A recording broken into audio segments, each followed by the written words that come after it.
Assalamualaikum warahmatullahi wabarakatuh. Selamat malam teman-teman semua. Jadi pada hari ini saya akan presentasi untuk materinya yaitu tentang data driven dalam manajemen SDM.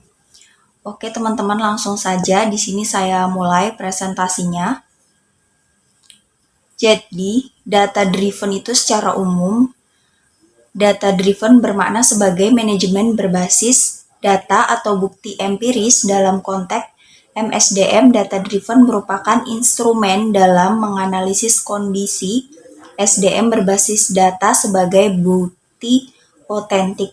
Menurut OECD, data driven MSDM merupakan proses pengambilan keputusan dengan mengkombinasikan pemikiran kritis dengan bukti ilmiah dan inovasi yang tersedia. Berdasarkan makna tersebut, data-driven mengandung setidaknya 4 elemen, yaitu hasil riset sebagai bukti ilmiah, fakta empiris, kondisi terkini suatu organisasi, penilaian terhadap posisi organisasi, serta refleksi hasil penilaian dan pertimbangan dari stakeholders yang terkena dampak dari suatu keputusan yang dibuat organisasi.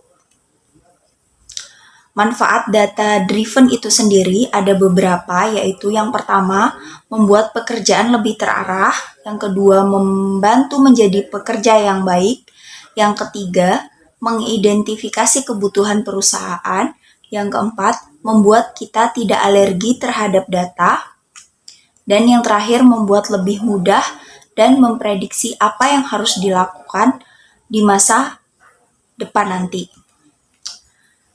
Nah, kriteria data menurut Orly itu ada 3, yaitu joinable, shareable, dan queryable.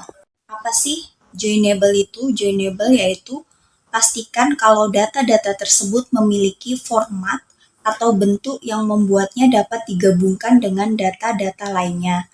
Kalau shareable yaitu data-data yang telah dikumpulkan bisa dibagikan kepada pihak-pihak lainnya.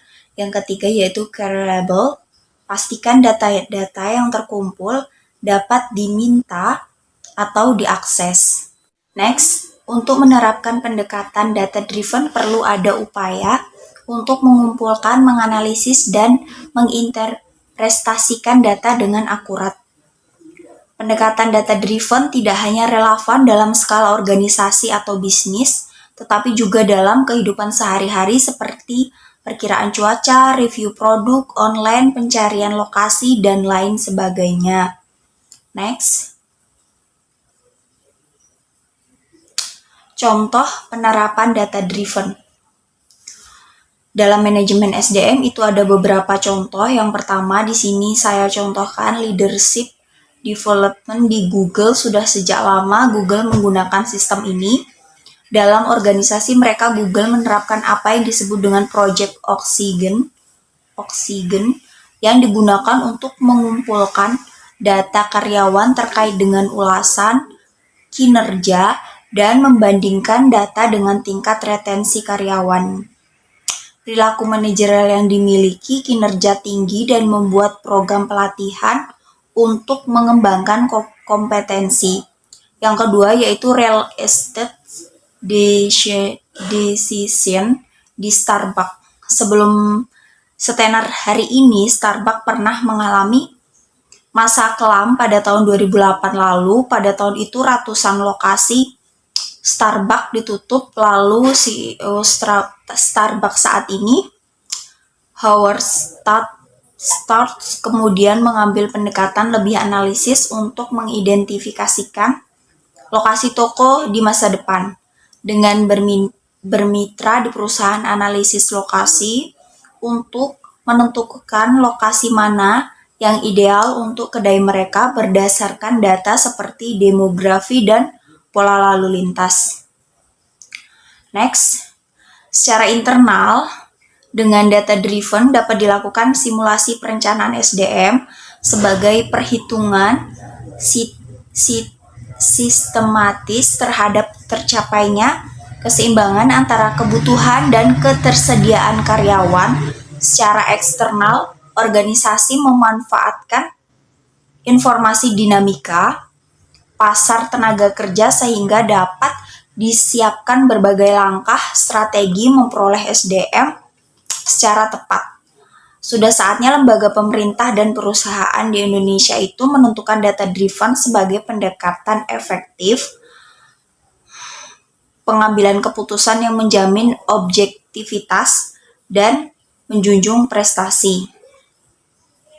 Jadi kesimpulannya yaitu data driven adalah pendekatan dalam melakukan pekerjaan dengan memanfaatkan data sebagai acuan pekerja tersebut. Data driven berfokus pada proses analisis, interpretasi, dan penyajian. Data-data driven juga mengutamakan validnya suatu pekerjaan dengan sesuai dengan keadaan data yang telah dianalisis. Akan lebih baik jika perusahaan menggunakan data yang lebih mengutamakan validitas pekerjaan sesuai kondisi data yang sudah dianalisis. Dengan demikian, efek positif tentu akan diterima perusahaan. Baik, sekian presentasi saya pada hari ini. Kurang lebihnya saya mohon maaf.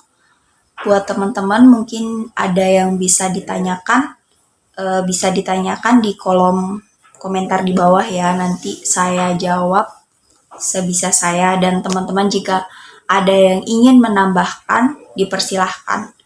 Mungkin cukup sekian, kurang lebihnya mohon maaf. Wassalamualaikum warahmatullahi wabarakatuh. Terima kasih.